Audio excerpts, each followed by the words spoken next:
Hey guys, Coach Perez here with Pilot Mill, and today we're going to talk about cutoffs. Now, this is something we've been doing and you've been doing for a really long time, so you know the basics. So let's just talk a little bit about it just so we get a refresher on it.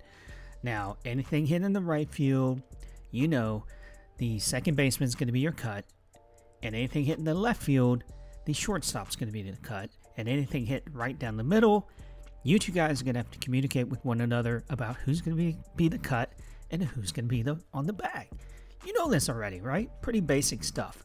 So let's pretend we have a ball hit into right center field.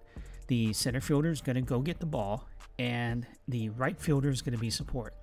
We're going to bring down the left fielder just in case something weird happens and we need him down there, just for a safety net. And you'll notice when we do cutoffs, everything has a little safety net wrapped into it. So, naturally, the second baseman is going to come up and be the cut. The shortstop is going to go to the bag. And if you notice it, everything's going to be in alignment right there. And we're also going to bring over the pitcher to act as a safety for the shortstop in case something happens, and we want to keep the runner on first base. Now notice we're always throwing two bags ahead of the runner. That's what cuts do, and that's what cuts are for, to be safe and be ahead of the runner. And we never ever throw behind the runner, but you guys know that already. You're high school baseball players, right? So let's go off to cut off basic number 2. Give me another scenario. Let's say there's a little blooper hit into left field. Now, of course, the left fielder is going to get the ball. The center fielder is going to be support. Now, we're going to bring down the right fielder as that safety net once again.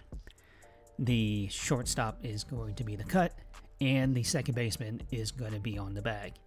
And once again, you notice there's a little line there to where we're all aligned, and we're also going to bring in the pitcher just a little bit as a safety net.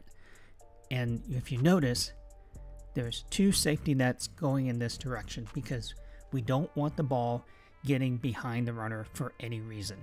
So even if the shortstop makes a bad throw to the second baseman on second, we have the safety net of the two other players to get the ball to prevent the runner from advancing to second. So it's pretty basic stuff. You guys know this. You've been doing this for a really, really long time. So let's give you something a little more complicated. So we have a man on first base, one out. It's a ground ball hit to left field. It gets through the infield, right? And it just gets through there. Naturally, the outfielders know what to do, right? They're going to go in their positions. The second baseman is going to cover the bag, right? The shortstop is going to be the cut. And remember, see the shift here? We're going two bags ahead of the runner. So the third baseman is going to cover the bag, and the pitcher is going to be the safety net in case the ball gets behind the third baseman. And look, we have that alignment right there. It's all there. And that way it keeps the runner on second base and not advancing. Now, let's say the outfielder makes a bonehead throw, not going two bags ahead by throwing to second base. He makes that bonehead mistake in throwing to the base. He's not going to get the guy out because he's just not, right? He's not going to throw him out. So let's throw ahead of the runner, not at the runner or behind the runner. But let's say he does. That's why the right fielder is there, to make sure if something happens, he can be that player that gets the ball and make sure that runner stays on second. Look, it's a single. It's okay. We got men on first and second. There's one out. We have an opportunity to get a double play with the next at bat. So let's play smart baseball. Throw ahead of the runner, not behind the runner, and let's not be boneheads. No one wants to be a bonehead. So let's go over to the next scenario. So we have a man on third, one out. It's a pop fly to left field. Do we double cut? What do we do? Where do we go? So the man's on third, right? What is he going to do? He's going to tag.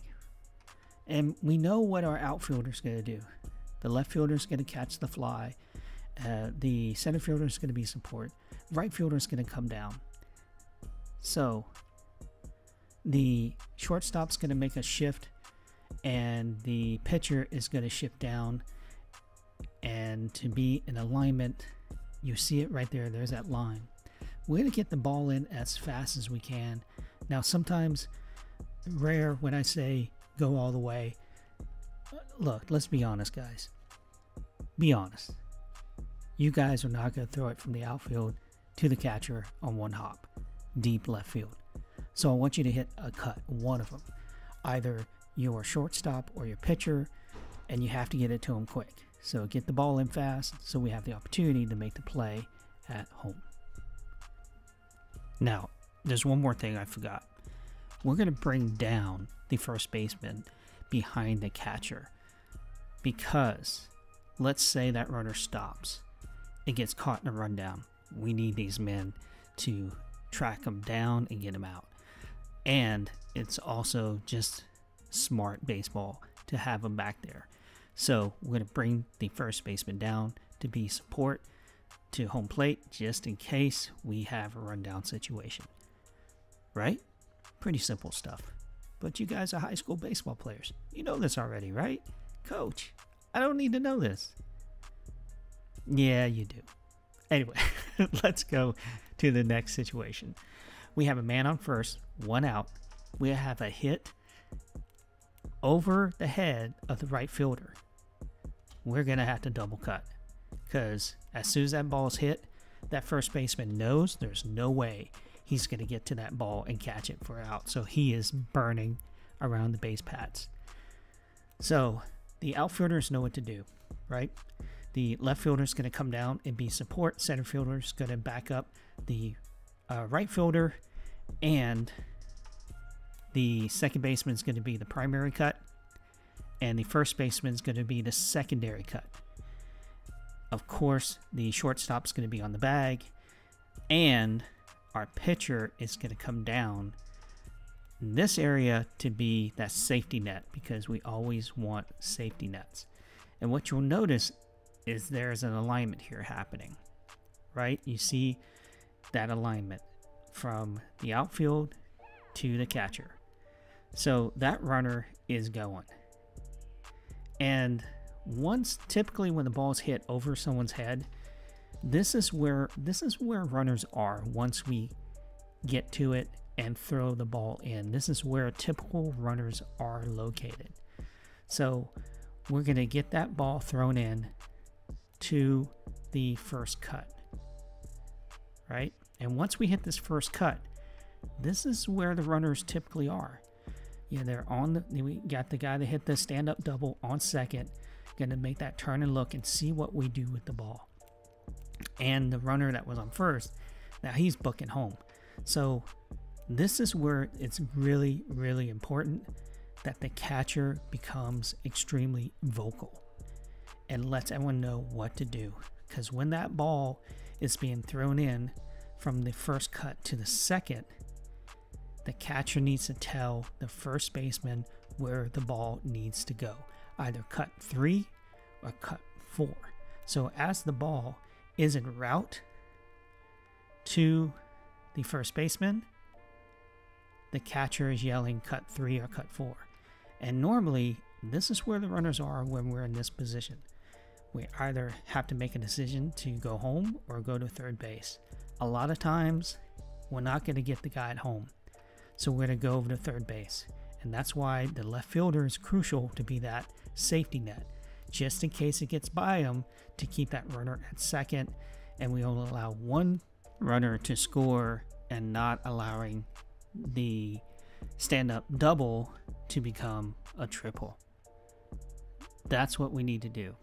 Now, let's say the catcher says cut 4. This is what's going to need to happen. Is the pitcher is going to need to support the catcher, and the left fielder is going to have to support the third baseman in case we throw down to third base and that runner's going to third. Now, if we don't have that support and that ball gets past the third baseman, that's an easy score. And we've all seen this before. And why is that? It's because people don't know where they're supposed to be positioned, and that's why mistakes happen, and that's how they happen, and that's how you lose baseball games. All right, guys, that's our chat about cutoffs. Thanks for listening. Continue to keep hitting, continue to keep throwing and running and sprinting. Looking forward to this year, and we'll continue to do more of these little videos. So if you have any questions, email us, call us, write us. I don't care. Put it in the mail. Find a way to get to us, and we'll make another video to explain things on how we want it done on the field. Take care, guys.